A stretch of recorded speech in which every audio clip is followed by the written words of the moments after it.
নয়। স্ট্রং রুমের বাইরেটাই রয়েছে, কিন্তু স্ট্রং রুমের আশেপাশের জায়গাগুলো একদমই সুরক্ষিত নয়। ভীষণভাবে ওরা খোলামেলা করে রেখেছে, অ্যাক্সেস পুরোভাবেই রেখে দিয়েছে, পুরো কাভার্ড করেনি, পুরো আনকাভার্ড আছে পুরো জিনিসটা।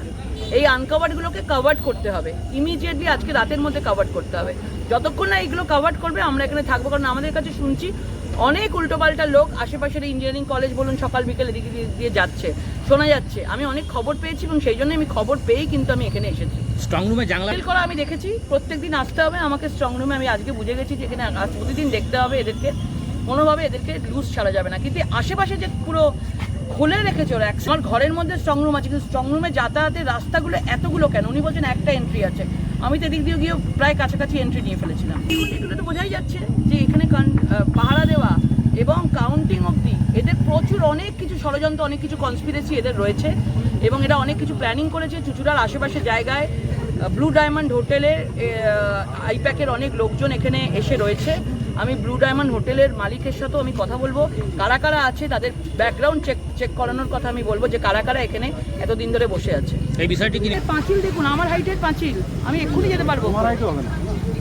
এইখান দিয়ে যাচ্ছে, এইখানে পুরো পাঁচিলটা খালি। এই যে দেখুন স্ট্রং রুমের এদিকে একটা পাঁচিল দেখুন, কিচ্ছু নেই, বাঁশ দেওয়া আছে যাতে লোক খুব তাড়াতাড়ি উঠতে পারে ওখানে। এবং সামনেই স্ট্রং রুমের পাশেই এখানে 8 জন ফায়ার সার্ভিসকে ডিপ্লয় করা হয়েছে। ওয়াই বেঙ্গল পুলিশ থাকবে, কেন থাকবে? স্ট্রং রুমে কাউকে ঢুকতে দেওয়া হচ্ছে না, মানে সেই বজ্র আটুনি ফসকা গেরোর মতো ওদিক দিয়ে কেউ ঢুকতে পারছে না, এদিক দিয়ে ফায়ার সার্ভিসে দেখে দিচ্ছে কেন? দেখতে গেছিলাম, সারপ্রাইজ ভিজিটের জন্য গেছিলাম কাউকে না বলে।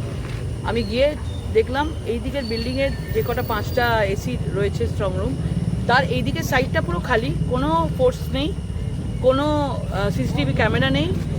এবং আমার সঙ্গে এখানে এসডিপিও ছিলেন, আমার সঙ্গে দেখাচ্ছিলেন এবং ওনাকেও কনভিন্স করিয়েছি। আপনি বলুন যে আমি যে ওপরে এসছি, শুধু স্ট্রং রুমের সামনেই সিআরপিএফ যারা রয়েছে, বাহিনী রয়েছে, 1 জন করে রয়েছে স্ট্রং রুমে। এত বড় একটা বিল্ডিং অন্ধকারের মধ্যে, কেউ যদি নিচে দিয়ে ভেতর দিয়ে ঢুকে যায় মানে কেউ বুঝতে পারবে না। তো ওনার শোনার পরে, আমি বলার পরে আমি চিঠি করেছি। চিঠি করার পরে ওরা এখন ওরা সিসিটিভি ক্যামেরা লাগাচ্ছে এখানে। ওরা বুঝতে পেরেছে যে কনভিন্সিং লেগেছে লাগাচ্ছে।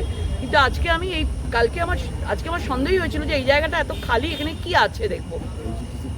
এই কলেজ আছে, এটা এখানে ইঞ্জিনিয়ারিং কলেজ, এখানে ভেতর দিয়ে ঢুকে দেখলাম পুরোপুরিভাবে অ্যাক্সেস আছে ভেতরের সাথে, মানে একটুখানি হাইটের 5 ফুটের পাঁচিল আছে, অনায়াসে ওপরে যাওয়া যায়। সেখানে বাঁশ ফাঁস দেওয়া আছে যদি ওপরে টপকানো যায়, এবং সেইখানে কোনো রকমভাবে কোনো ফোর্স নেই। এবং এইটা একটা ভেতর দিয়ে রাস্তা দিয়ে চলে গেছে, গিয়ে বাইরে দিয়ে বেরিয়ে গেছে, মানে এখানে মেন রোডে বেরোতেই হবে না। কোনো ক্যামেরা নেই, কোনো ফোর্স নেই, কিচ্ছু নেই, ভীষণ ক্যাজুয়াল।